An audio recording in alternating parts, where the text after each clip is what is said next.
Let's talk about setting goals. It's Monday morning here. It might be Monday for you. It might be Sunday evening if you're in the States watching this live. Or who knows what day of the week it might be if you're watching this at some other point. Let's talk about goals. Because I had a really interesting conversation with a client last week. And I was really sort of noticing the ways that perfectionists are really bad. Wow, we really suck at setting goals. And I have a theory that it's because we are deep down really afraid of setting something that we then fail. Like if I set myself a clear goal and I don't get there, then I have to deal with that gap. So one of the things I notice that perfectionists are bad in terms of goals is that, is that we're very vague about our goals. Yeah. Oh, I want to have a successful newsletter. I want to have a successful business. I want to have a successful career. I want to be successful. What does that mean? What does that mean? And the problem is, like, when our goals aren't defined, when our goals aren't defined, it might buffer us a little bit from the pain of failure, but it also means we never know if we've arrived. And so it's so easy for us to get caught in the sorry, I'm totally distracted by cats this morning. Stop it, guys. We don't notice that we've arrived, and so we get into like move the goalpost. Yeah. So I actually hit my goals, but because I didn't define it, I didn't realize that I did. So I immediately, I'm looking further up the mountain. Not a recipe for fulfillment.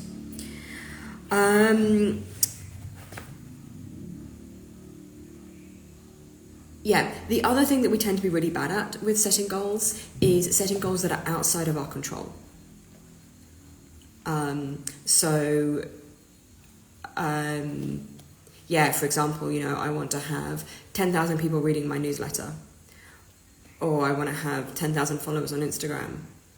I mean, they're not like inherently bad goals, but those are outside of my control. Sure, there's a bunch of stuff that I can do, but ultimately some of those things are kind of in the hands of the algorithm. Whether people follow me or like my content or not is actually a lot less to do with me than I would like to admit. Now I'm kind of putting my sense of fulfillment and satisfaction in other people's hands. And then the other reason I think that we get really bad at goals is we don't spend enough time thinking about why we want them. And this is where the sort of like internalized capitalism kind of kicks in, right? That I want things because I've been told that's what a successful life looks like, because that's what I'm seeing everybody else do on social media, without really interrogating, is that what I want?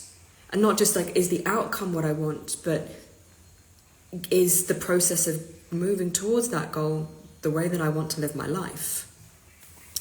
And so there's this kind of like incongruence between my goals potentially and my values, my needs, my motivation, all of which really makes procrastination much more likely, which kicks off the perfectionist spiral. Oh, I'm not making progress towards my goals, therefore my inner critic is going to beat me up and tell me what a terrible person I am and how I'm not enough, and therefore I don't believe that I can achieve my goals. So I don't take any action, in which case my inner critic kicks in, and so on. Okay. So if those are all the things that we're bad at when setting goals, what do I think we could be doing instead? I guess kind of the opposite. So firstly, I think it's really important to get clear on why. Okay. Now, I've got some exercises that I can share with you if you're curious about this. Maybe you've done like Daniela Porte's Core Desired Feelings. Maybe you already have your values written down somewhere. But really taking some time to link your big goals back to your why. Like, why are these goals important to you? And a simple way to do this is to take a goal that you have and simply ask yourself why. Why do you want that? And keep asking. At least 5 times. Until you get to a place where there's this kind of like body sense of, yeah, this is the thing. And be honest with yourself. Yeah, it's okay to want things for vanity. One of the things that motivates me in life is validation. Yeah, I really like to be told that I'm good at what I do. Really, yeah, like that's something that motivates me. And when I can be honest about that, it's out in the open. It doesn't sit in my shadow. Okay, so I can take some ownership and some responsibility for that.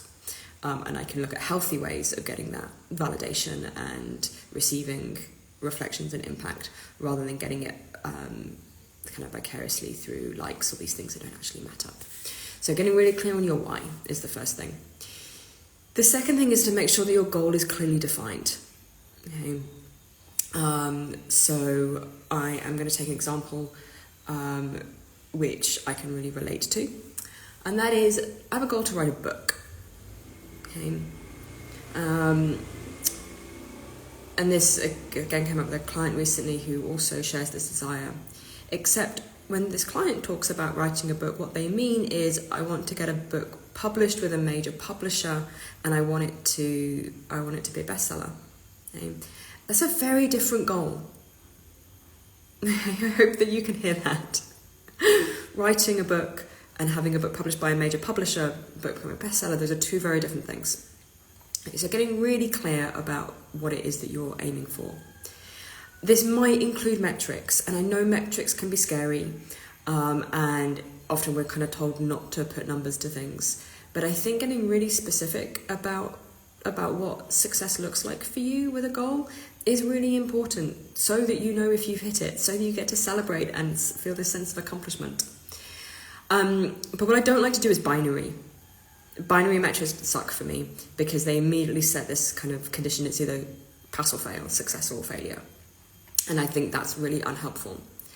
So I use something that comes, I think I read it from a runner, a professional athlete, who talked about sort of the bronze, silver and gold. So you kind of set yourself tiers of goals. The bronze should be pretty achievable.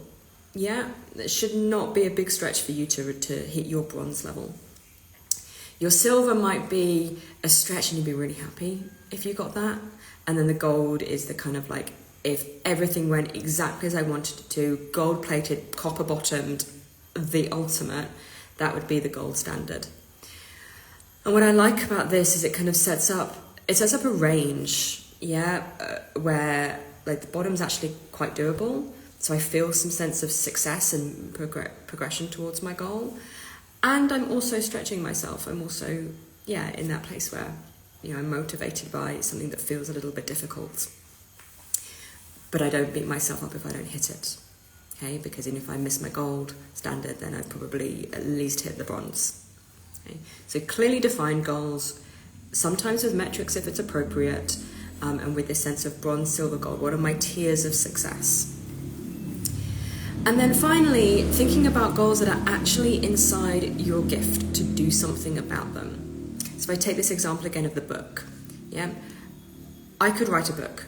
Like that goal is within my capacity. It's not within my control whether that book gets picked up by a major publisher, nor is it within my control if that book becomes a bestseller or not. Sure, there are things that I can do to influence that process, but a lot of that is outside of my control, even outside of my influence. Okay? So setting goals that actually empower you and help you tap into your agency. Now, that's not to say that you have to do everything on your own. In fact, hopefully you know me well enough by now to know that I'm an increasingly big fan of doing things with other people. Who'd have thought that actually makes life better and easier and more effective and more likely to reach my goals? Who'd have thunk? But what I am saying is that, particularly when it comes to goals, if the success of your goals hinges on other people, particularly other people that you don't know, number of Instagram followers, for example, you are setting yourself up for your sense of success and fulfillment in life to be in other people's hands. and other people that maybe don't actually know you or care about you. And that, for me, feels dangerous. I want to empower myself to, be in my agency, to be able to work through the goals in a way that I want to, that isn't dependent on other people's whims. So that's what I think. That's what seems to work for me when I remember to do it. Like all these things, these are a practice, not a one-time tick-the-box kind of thing. I'd love to hear how they land for you. Is there anything else that you'd add to help you set good goals and effective goals as a perfectionist? So getting clear on your why, having clearly defined goals that have a range of success, and goals that are actually within your gift to achieve without being dependent on algorithms or the whims of other people or the market. And maybe there's a follow-up that I can do on this later in the week about the importance of how. Yeah, maybe I'm going to stop there for now. Catch me on later on this week. I'll talk more about the relationship between goals and how we go about doing them.